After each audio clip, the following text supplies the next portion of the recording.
ఈ రోజుల్లో మనసును ఒకే విషయం మీద పెట్టాలంటే ఎంత కష్టం కదండి. నిరంతరం మన దృష్టిని పక్కకు లాగే ఈ సమస్యకు ఒక పాతకాలం నాటి పరిష్కారం గురించి ఈరోజు మనం తెలుసుకోబోతున్నాం. సరే, ఇక మొదలు పెడదామా? ఒకటే నోటిఫికేషన్లు, అంతులేని కంటెంట్, మన ఫోకస్ అంతా గాల్లో కలిసిపోతుంది. ఏదైనా ఒక పనిమీద పూర్తి దృష్టి పెట్టాలంటే అదో పెద్ద యుద్ధంలా అయిపోయింది. ఈ పరిస్థితి మనందరికీ అనుభవమే, అవునా? అయితే అసలు విషయం ఏంటంటే, ఈ ఆధునిక సమస్యకు పరిష్కారం వేల ఏళ్ల క్రితం రాసిన ఒక గ్రంథంలో ఉందంటే నమ్ముతారా? అవును, విన్నది నిజమే.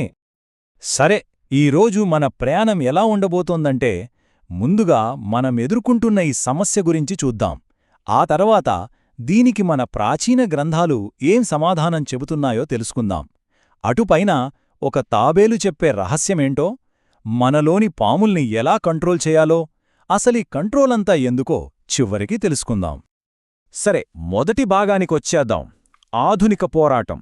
ఇక్కడ అసలు ప్రశ్నేంటంటే, మన ఇంద్రియాలు మనల్ని నడిపిస్తున్నాయా, లేక మనమే వాటిని నడిపిస్తున్నామా? మనం వాటికి బానిసలమా, లేక యజమానులమా? చూడండి, ఇక్కడ రెండు రకాల మనుషులుంటారని మూలగ్రంథం చెప్తోంది. ఒక రకం ఇంద్రియాలు చెప్పినట్టల్లా వింటారు, మనసు ఎటు లాగితే అటు, ఏమాత్రం కంట్రోల్ లేకుండా వెళ్ళిపోతారు. కానీ యోగిలాంటివాళ్లలా కాదు. వాళ్ల ఇంద్రియాలకి వాళ్లే మాస్టర్.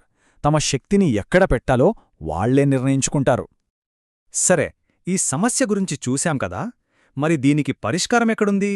అదే ఇప్పుడు చూద్దాం. మనల్ని ఆశ్చర్యపరిచే ఈ సమాధానం మనకి భగవద్గీత నుంచి దొరుకుతుంది. ఇక్కడున్నది ఆ మూల శ్లోకం, సంస్కృతంలో. చూడటానికి చిన్న శ్లోకమే అయినా మనసును కంట్రోల్ చేయడానికి ఇందులో ఒక పవర్ఫుల్ టెక్నిక్ దాగుంది. భగవద్గీతలోని 2వ అధ్యాయం 58వ శ్లోకం మానసిక స్థిరత్వం కోసం ఒక అద్భుతమైన ఉదాహరణ ఇస్తుంది. సో, ఆ శ్లోకానికి అర్థమేంటంటే, ఒక తాబేలుని ఊహించుకోండి. దానికేమైనా ప్రమాదం అనిపిస్తే వెంటనే ఏం చేస్తుంది? తన కాళ్లని, తలని షెల్ లోపలికి లాగేసుకుంటుంది కదా. ఠీకలాగే మన ఇంద్రియాలని కూడా బయటి ప్రపంచం నుంచి మన కంట్రోల్లోకి తెచ్చుకోవాలన్నమాట. ఎప్పుడైతే ఇది చేయగలుగుతామో అప్పుడు మనసు స్థిరంగా ఉంటుంది.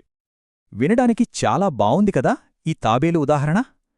కాని దీని వెనకున్న అసలు రహస్యమేంటో ఇప్పుడు మరింత లోతుగా చూద్దాం. ఇది మన ఇంద్రియాలని కంట్రోల్ చేయడానికి ఒక పర్ఫెక్ట్ మోడల్ లాంటిది. ఈ పద్ధతినే ఇంద్రియ నిగ్రహం అంటారు.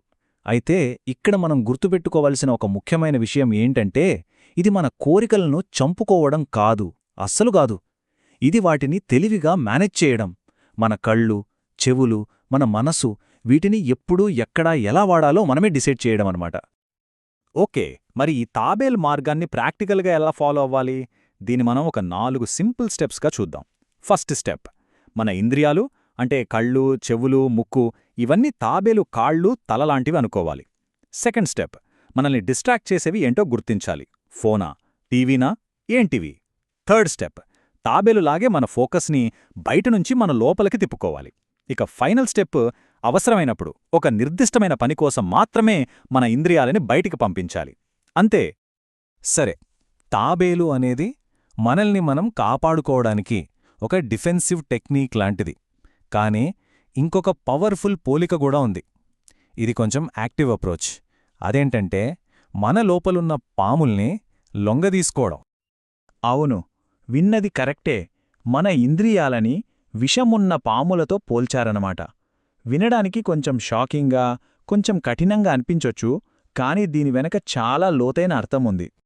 ఎందుకలా పోల్చారంటే, కంట్రోల్ లేకపోతే ఈ పాములలాంటి ఇంద్రియాలు అడ్డదిడ్డంగా ప్రవర్తిస్తాయి, మనల్ని మన దారినుంచి తప్పిస్తాయి.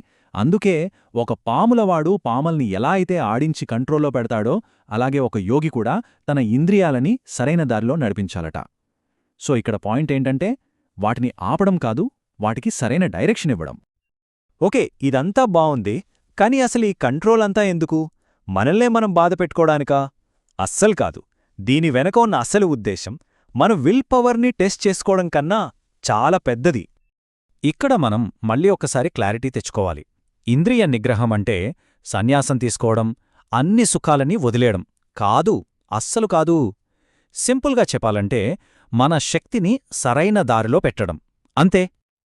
చూడండి, మన ముందు 2 దారులున్నాయి. ఒక దారి కేవలం తాత్కాలిక ఆనందాల కోసం, మన ఇంద్రియాలని తృప్తిపరచడం కోసం. ఈ దారిలో వెళ్తే మన శక్తి అంతా బయటికి పోయి వృధా అవుతోంది. ఇక రెండో దారి ఒక ఉన్నతమైన లక్ష్యం కోసం. ఈ దారిలో వెళ్తే అదే శక్తి లోపలికి తిరిగి మన లక్ష్యాల వైపు కేంద్రీకృతమవుతుంది. సో ఫైనల్గా లక్ష్యమేంటి? మన ఇంద్రియాలని మన క్షణికమైన కోరికలకు బానిసలుగా కాకుండా ఒక ఉన్నతమైన ఆలోచనకు సేవకులుగా మార్చడం. అంటే మనం ఏం చేస్తామో, మనం ఎలా ఆలోచిస్తామో అన్నీ మన విలువలకు తగ్గట్టుగా ఉండేలా చూసుకోవడమన్నమాట.